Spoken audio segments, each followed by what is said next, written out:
Good morning everyone. Education Arena, the YouTube channel of Globe Kharkhoda, welcomes to all of you in the second part of this topic, articles. First part में हमने discuss किया था articles के meaning को, types of articles को, definite और indefinite articles क्या होते हैं, उनमें क्या डिफरेंसेस होते हैं, और लास्ट में मैंने आपके साथ एक एग्जाम्पल शेयर किया था. आज उसी एग्जाम्पल से आगे हम कंटिन्यू करेंगे और जानेंगे कि वाउल और कंसोनेंट लेटर्स क्या होते हैं और वाउल और कंसोनेंट साउंड्स कौन सी होती हैं और उनको हम किस तरह से आइडेंटिफाई कर सकते हैं. तो चलिए स्टार्ट करते हैं आज का टॉपिक. यूज ऑफ अ या यूज ऑफ ए. ए को हम कहां कहां पर यूज करते हैं? A is used before a countable in a singular number beginning with a consonant sound. A को हम ऐसे सिंगुलर काउंटेबल नाउन्स के साथ इनसे पहले यूज करते हैं जो कि कंसोनेंट साउंड से शुरू होते हैं, यानी कि जिन वर्ड्स की पहली साउंड कंसोनेंट साउंड होती है, ऐसे वर्ड्स से पहले हम ए लगाते हैं. For example छेबर. छेबर में जो पहली जो साउंड जो हमें सुनाई देती है ट, वो एक कंसोनेंट साउंड है, इसीलिए हम उससे पहले ए लगाते हैं. फैन. फैन में भी जो पहली जो साउंड हमें सुनाई देती है वो एक कंसोनेंट साउंड है और पेन से पहले हम ए का यूज करते हैं. इसी तरह से खाइट. खाइट में भी जो पहली जो साउंड हमें सुनाई देती है वो ए है, सॉरी वो कॉन्सोनेंट है और उससे पहले हम ए का यूज करते हैं. तो जो कॉन्सोनेंट जो साउंड है उनसे पहले हम हमेशा ए आर्टिकल का यूज करते हैं. दूसरा देखिए आप, यूज ऑफ एन. एन का यूज हम कहां करते हैं? An is used before a countable in a singular number beginning with a vowel sound.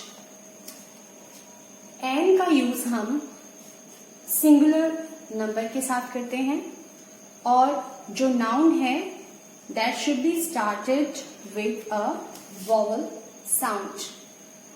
वो वॉवल साउंड से शुरू होना चाहिए. जो भी वर्ड हम ले रहे हैं उससे उसका पहली जो साउंड है, अगर वो वॉवल साउंड है तो उससे पहले हम एन का इस्तेमाल करते हैं. फॉर एग्जाम्पल आप ले सकते हैं जैसे एन ऑरेंज. यहाँ पर जो ओ है वो एक वॉवल साउंड है. इसी तरह से एन एलिफेंट, यहाँ पर भी पहली जो साउंड है वो एक वॉवल है. तो अगर वॉवल साउंड हमारी पहले जो है वो सुनाई देती है तो ऐसे वर्ड्स से पहले हमें एन का यूज करना है. अब बहुत सारे बच्चे इसमें थोड़े कंफ्यूज होंगे कि आखिर ये, तो अब बहुत सारे बच्चे कंफ्यूज होंगे कि आखिर ये वॉवल साउंड, ये कंसोनेंट साउंड, ये हैं क्या. तो इसको मैं बहुत डिटेल में आपको भी समझाने वाली हूँ और आपको बहुत ध्यान से ये चीजें सुननी है, समझनी है. वोवल साउंड और कंसोनेंट साउंड्स जो हैं वो हमारे इंग्लिश अल्फाबेट में जिन्हें हम स्वर और व्यंजन कहते हैं. आपने हिंदी की वर्णमाला सबको याद होगी, तो हिंदी वर्णमाला में जो हमारे जो दो हम उसके पार्ट्स मानते हैं, एक स्वर और एक व्यंजन. तो स्वरों में क्या आता है हमारा अ, आ, ई, ये सब 11 जो है स्वर होते हैं. इन स्वरों को ही हम इंग्लिश में वॉवल कहते हैं. और व्यंजन जो हमारे हिंदी में क, ख, ग, घ जो हमारे व्यंजन हैं ये कुल 33 माने जाते हैं. उसी तरह से इंग्लिश में भी जो है व्यंजन होते हैं और उन व्यंजन को हम कंसोनेंट्स के नाम से हम जानते हैं. तो देखिए हमारी जो इंग्लिश अल्फाबेट है, यानी कि इंग्लिश जो हमारी वर्णमाला है उसमें ए से लेकर और जेड तक टोटल जो है 26 लेटर्स यानी कि 26 वर्ण होते हैं. अब इन जो इंग्लिश अल्फाबेट है उसकी एक खास बात यह है, देखिए जो हिंदी जो हमारी वर्णमाला है उसमें हम स्वरों को अलग से लिखते हैं, व्यंजनों को अलग से लिखते हैं, लेकिन जो हमारी इंग्लिश अल्फाबेट है उसमें ये स्वर और व्यंजन आपस में मिक्स्ड हैं। तो इन्हीं ये जो अल्फाबेट है इसमें हमारे टोटल 5 वोवल होते हैं। वो कौन कौन से हैं देखिए, ए, E, I, O, you. A, E, I, O, you. ये जो 5 जो हमारे लेटर्स हैं दे आर कॉल्ड वॉवल्स। और इन 5 लेटर्स को छोड़कर अल्फाबेट में जो बाकी के जो लेटर्स हैं जैसे बी, सी, डी, एफ, जेड तक लेकर इन 5 लेटर्स को छोड़कर जो बाकी के जो लेटर्स हैं दे आर कॉल्ड कंसोनेंट्स। तो टोटल कंसोनेंट्स जो हैं दे आर 21 इन नंबर। तो स्टूडेंट्स, इंग्लिश अल्फाबेट में 5 जो हैं वो वॉवल्स होते हैं और बाकी 21 जो हैं वो कंसोनेंट्स होते हैं।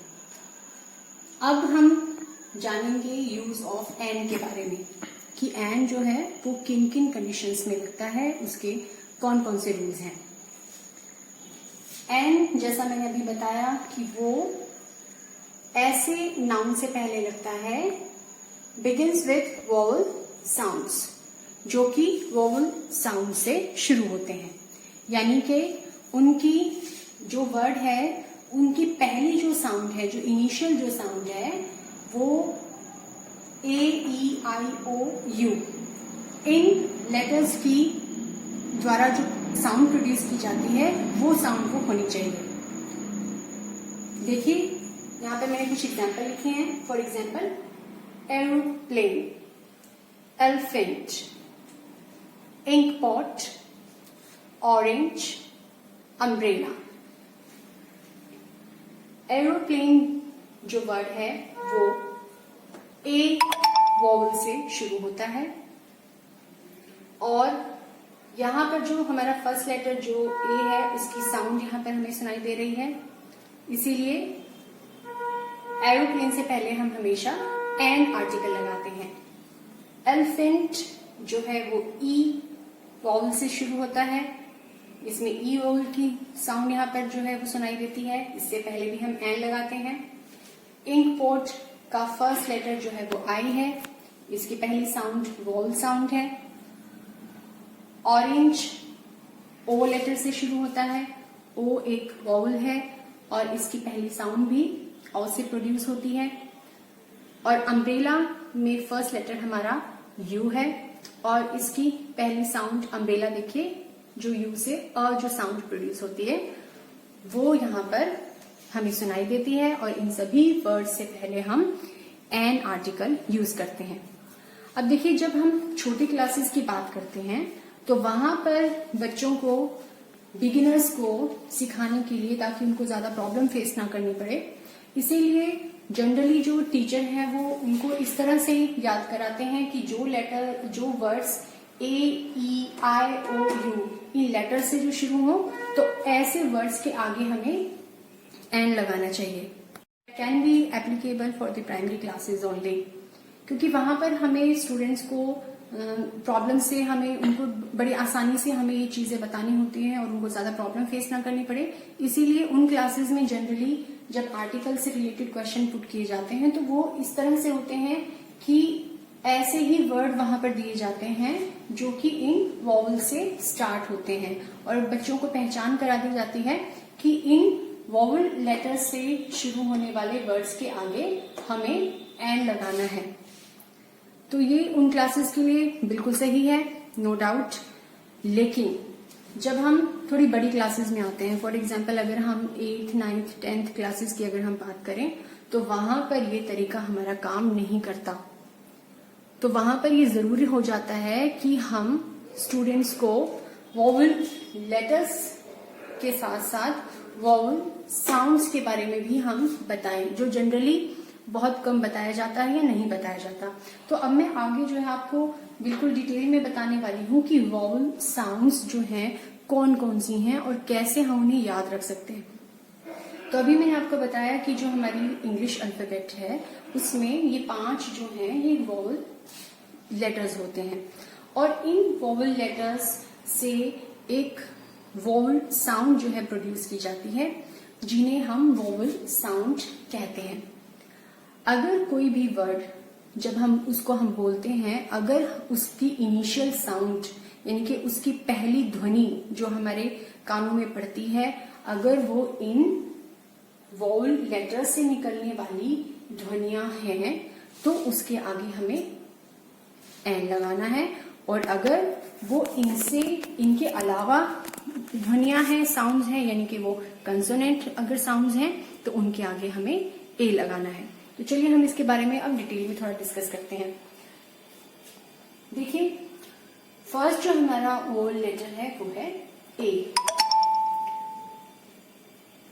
ए जो लेटर है उसकी साउंड देखिए आप, जब ABCD आपने सीखनी शुरू की होगी तो आपके टीचर ने क्या बताया होगा, ए फॉर इज एप्पल। तो एप्पल में आप देखिए कि पहली जो हमारी साउंड जो हमारे कानों में पड़ी वो क्या है, अ। A for is Apple.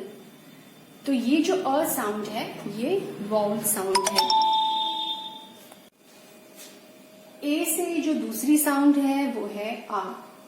जब हम बोलते हैं आंट, आंट यानी कि चींटी, तो देखिए ये जो ए है इससे आवाज क्या निकली, आंट। पहली जो आवाज है वो है आ, यानी कि ए की दूसरी साउंड क्या है, आ। ए की एक और साउंड होती है ए, जैसे एट, AIT, एट। तो अब आप देखिए कि इसमें जो पहली साउंड है वो क्या है, ए, यानी कि ए जो हमारा वोवल लेटर है उससे कौन कौन सी अलग अलग आवाजें हमें सुनाई देती हैं। एप्पल में जो अ, आंट में आ और एज में ए। तो ये 3 साउंड्स जो हैं वो हमारी ए से प्रोड्यूस होती हैं, तो इन्हें हम वोवल साउंड कहेंगे। दूसरा देखिए आप, दूसरा हमारा लेटर कौन सा होता है, ई। अब ई में जब हम बोलते हैं एलिफेंट, एलिफेंट, तो आप देखिए कि पहली जो हमारी जो साउंड है वो कौन सी है, ए। हिंदी में आप देखते हैं ना अ ई जो हम लिखते हैं, तो ए जो है वो पहली साउंड है। इसका मतलब ई की साउंड कौन सी है, ए। ई की एक और साउंड है बड़ी ई। जब हम बोलते हैं ईगल, ईगल, तो आप देखिए ईगल में जो पहला लेटर हमारा जो है ई और ए, ये दोनों मिलकर बड़ी ई की साउंड दे रहे हैं। तीसरा जो हम ई की साउंड कह सकते हैं वो है ई, छोटी ई, जैसे ईयर। तो ईयर जो वर्ड है उसमें पहली आवाज हमें सुनाई देती है छोटी ई की। तो ई की ये तीनों साउंड्स हैं, इन तीनों साउंड को हम क्या बोलेंगे, वोवल साउंड्स। नेक्स्ट लेटर है हमारा आई। आई जो लेटर है उसमें देखिए पहली जो साउंड है हमारी, जब हम कहते हैं आइसक्रीम, तो आइसक्रीम में पहली साउंड हमें सुनाई देती है आई, यानी कि आई स्टैंड्स फॉर आई। और दूसरा एक आप वर्ड देखिए इंक पॉट, तो इंक पॉट में जो पहली साउंड हमें सुनाई दी है वो है ई। आई की जो दूसरी साउंड है वो है ई। जब हम इंक पॉट बोलते हैं तो सुनिए जो इनिशियल जो साउंड है आई की वो क्या सुनाई दी है हमें, ई। तो आई से ये 2 साउंड्स जो है प्रोड्यूस होती हैं, एक आई और दूसरा ई। नेक्स्ट जो वाउल लेटर है वो है ओ। ओ की इनिशियल साउंड है ऑरेंज। जब हम कहते हैं तो देखिए हमारी जो पहली जो साउंड जो हमें सुनाई देती है वो है ओ। तो ऑरेंज में जो ओ है वो ओ साउंड को रिप्रेजेंट करता है। ओ की एक और साउंड है वो है आउल। ये एक वर्ड जो है यहां मैंने लिखा है OWL। बहुत सारे लोग इसे आउल प्रोनाउंसिएट करते हैं, लेकिन इसकी जो एग्जैक्ट जो इसकी प्रोनाउंसिएशन है दैट इज आउल। तो आउल में ओ जो है वो आउल साउंड को रिप्रेजेंट कर रहा है। ओ की एक और साउंड है जो कि आवर में हमें सुनाई देती है, आ। ये HOUR ये जो वर्ड है जो कि टाइम ड्यूरेशन के लिए यूज करते हैं जिसे हम, इसमें स्पेलिंग हमारी H से स्टार्ट हो रही है, लेकिन जो इनिशियल साउंड है वो आ है। आवर को भी दो तरह से प्रोनाउंस किया जाता है, आउर और आवर। दोनों ही प्रोनाउंसिएशन जो है वो एक्सेप्टेड है। और इस तरह से ओ जो है वो ओ, औ और आ, इन तीन साउंड्स को रिप्रेजेंट कर रहा है। नेक्स्ट जो लेटर है हमारा वो है यू। यू जो उसकी जो प्राइमरी जो साउंड है वो है अ। जब हम अल्फाबेट में कहते हैं यू फॉर इज अम्ब्रेला, तो देखिए जो पहली जो साउंड है वो है अ। अगर यू को यू अ साउंड प्रोड्यूस करता है तो वो वाउल है और उससे पहले हमें एन लगाना चाहिए। यू की एक और साउंड भी है, ये वर्ड है यूनिफॉर्म। तो देखिए यूनिफॉर्म में जो पहली साउंड है वो यू सुनाई दे रही है हमें। तो यू जो है वो अ और य दोनों ही साउंड्स प्रोड्यूस करता है। और लेकिन खास जो बात है ध्यान रखने वाली कि जो य है वो स्वर नहीं है, यानी कि वाउल नहीं है, वो कंसोनेंट है, व्यंजन है। इसीलिए जब भी किसी वर्ड में यू अ साउंड देता है तो वहां हमें एन लगाना चाहिए, और जब भी यू या य साउंड देता है तो हमें वहां पर ए लगाना चाहिए, क्योंकि यू जो है वो स्वर ना होकर व्यंजन है। तो ये जो सारे आज हमने जो साउंड्स के वाउल साउंड्स को हमने जो यहाँ पर स्टडी किया है, उसका जो आपको सबसे बड़ा जो बेनिफिट है वो ये है कि जब भी कोई वर्ड यहाँ पर आपके सामने होगा, वहां पर हमें आर्टिकल इंसर्ट करना है, तो ये साउंड्स आपको वहां पर हेल्प करेंगे, क्योंकि जो आर्टिकल्स हैं they are used according the sounds, not according the spellings. क्योंकि जो इंग्लिश लैंग्वेज है उसकी एक बहुत ही एक स्पेशल क्वालिटी है कि यहाँ पर बहुत सारे वर्ड्स में कुछ साइलेंट लेटर्स होते हैं और कुछ ऐसे वर्ड्स होते हैं जिनकी स्पेलिंग और जिनके साउंड जो है वो आपस में मैच नहीं करती। तो वहां पर कंफ्यूजन क्रिएट हो सकता है कि हमें ए या एन में से क्या लगाना चाहिए। तो ये सारे जो साउंड्स मैंने अभी आपको बताए हैं, ये आपको अच्छी तरह से याद रखने हैं कि वाउल लेटर्स कौन से हैं और कौन सा वाउल लेटर जो है वो किस किस साउंड को रिप्रेजेंट करता है। अगर ये चीज हमने अच्छे से याद रख ली तो हम ए और एन के यूज में कभी भी कंफ्यूज नहीं होंगे। तो ये हमारा आज का जो हमारा मेन जो फोकस था वो एन, यूज ऑफ एन के ऊपर था। और नेक्स्ट वीडियो में हम डिस्कस करेंगे यूज ऑफ ए और द के बारे में। तो इसी तरह से आप वीडियो में इसी तरह से साथ बने रहिए। नेक्स्ट वीडियो में आगे के टॉपिक को हम डिस्कस करेंगे। तब तक के लिए थैंक यू।